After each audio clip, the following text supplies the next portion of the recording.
You're watching Battle of Champions. Now, 2 days in a row, we've had a humdinger of a game. Now, this the second semi-final that was played between Pakistan and Australia. And for 3/4 of the game, you had to say that Pakistan were the dominant side. But in the end, it's Australia that have ended up on the winning side, winning that game by 6 balls to spare and by 5 wickets. Now that seems like a big margin considering where the game was at one point.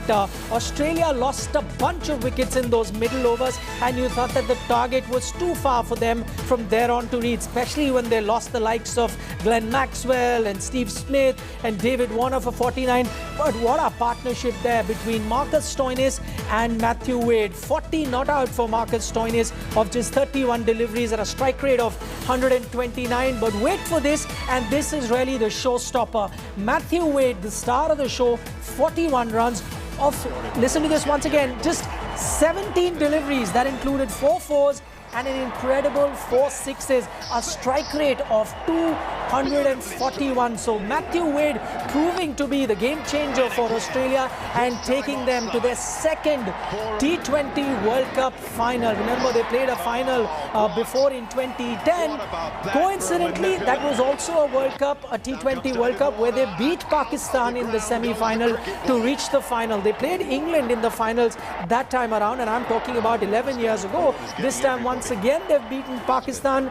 Again, I'm just trying to draw parallels between that game and this game. On that occasion, Australia were chasing, and it was Michael Hussey that played a stellar role, and this time it was Matthew Wade and Marcus Stoinis. For the Pakistani bowling attack, if you take a look, it was Hassan Ali actually which went for plenty of runs in his 4 overs, giving away 44 runs at an economy of 11. That really costed him. The other fast bowler, and Haris Rauf, also did not have a great day in his 3 overs, gave away 32 runs at an economy of 10.66. So it's the Pakistani bowling, especially their fast bowling, that proved to be the weak link, which is why Australia have ended up on the winning side. Now remember, before this we were harping on the fact that at any ICC World Cup knockout, it was Australia that had beaten Pakistan on every occasion. Could Pakistan have turned the tide? You said that Pakistan went into this encounter as the favourite because remember, they were the only undefeated team in the Super 12 stage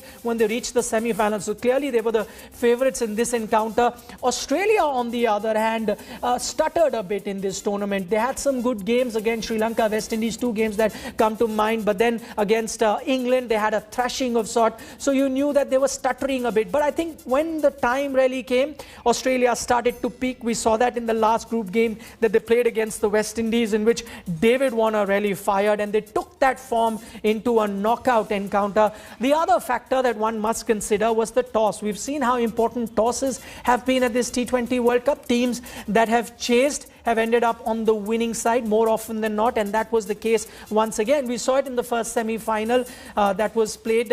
New Zealand had won the toss. They were chasing against England, and that proved to be really decisive, and New Zealand chased that big total down. 166 is what they were chasing. This time in the second semi-final, the challenge was even a little more tougher. A stiffer target Pakistan had posted at 176 for 4, and Australia chased it down with 6 balls remaining over before, and winning that encounter by 5 wickets. So plenty of stunning performances from the Australian team. Let me run you through those. As you can see it on the scorecard there, David Warner, the top scorer with 49, and even though he got out even before he could finish the job, you must give credit to that sort of an opening batting that David Warner showed, especially when wickets were falling around him. Aaron Finch had gotten out for a duck, his opening partner. Mitchell Marsh had gotten out for 28, and then he saw the likes of Steve Smith also fall while he was batting. Yet David Warner never took his foot off the pedal and continued to marshal on with that high run rate sort of a strategy, all or nothing sort of a strategy, and that really paid dividends, that he notched up 49 of just 30 deliveries at a strike rate of 163. So that set the base.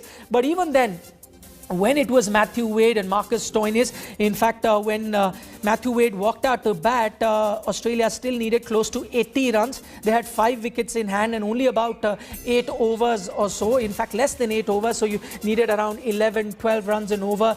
And to do that sort of a run rate for a period of 8 overs is never easy, especially when your top order batsmen have been dismissed. But then Matthew Wade, the wicketkeeper, really came to the party and showed that, he has it in him, that sort of maturity that you need in a big encounter. Matthew Wade displayed. What makes it even more incredible, this Australian performances, is the fact that the Australian lower order hadn't really fired in this tournament. It was the top order more often than not that was doing the job. Sometimes it was David Warner that was getting them runs, then Mitch Marsh got them runs. Steve Smith played some decent knocks there. But for this time, you had to say that lower middle order, which really hadn't been called into action before this, came to the party in Matthew Wade and Marcus Stoinis. For Pakistan, it is heartbreak, because they were being considered as the favourites to win this trophy, especially the way they started in the group stage, beating India, beating New Zealand, winning every other game in their group to qualify for the semi-final as table toppers, and then got the team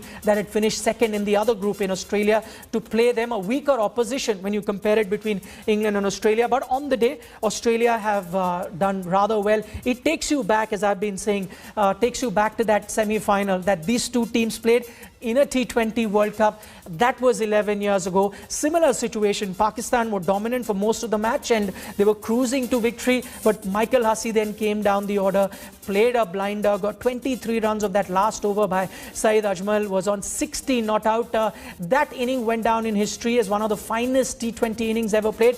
Will that sort of accolades come Matthew Wade's way? Maybe. We'll have to wait and watch. But for the moment, you'd have to say that Matthew Wade really the star of the show, and giving him company was also Marcus Stoinis with that handy batting at 40.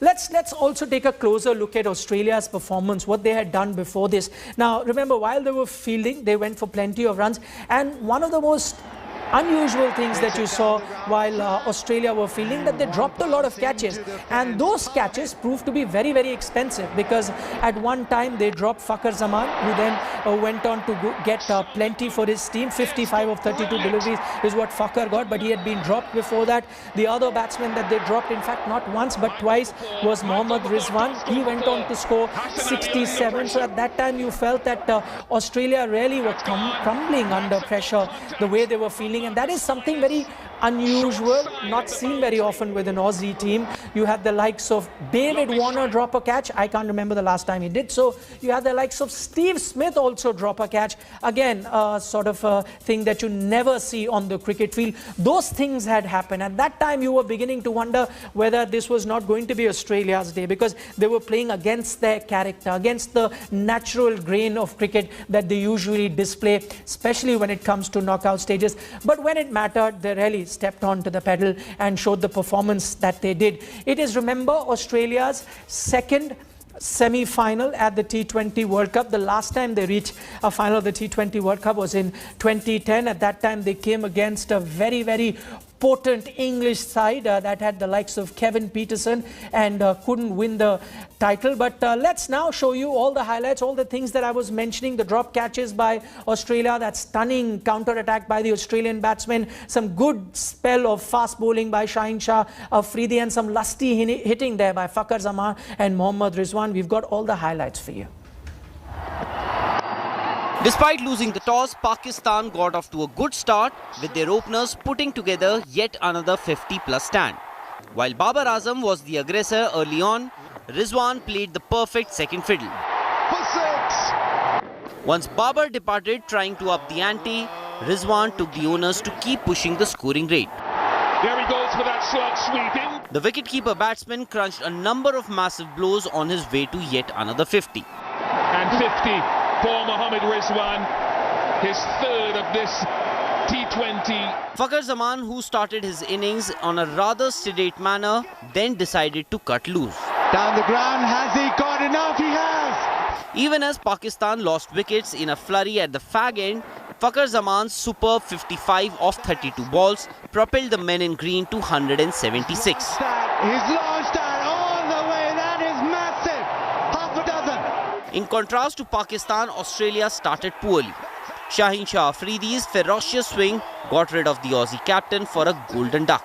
Delivered it, struck the target, and just like that. David Warner and Mitchell Marsh though ensured the power play didn't go to waste, scoring at a quick rate to take Australia to 52 for 1 at the end of 6 overs.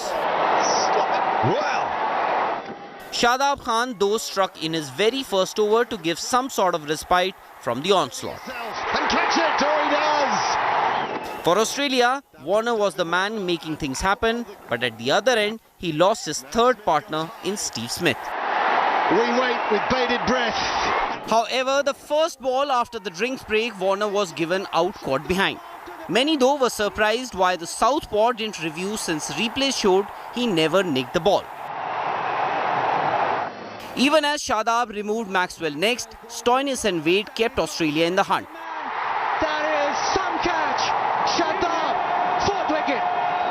With runs coming freely, Pakistan couldn't handle the pressure at the end as Australia reached their second T20 World Cup final. Sports Bureau, India Today. Lovely strike.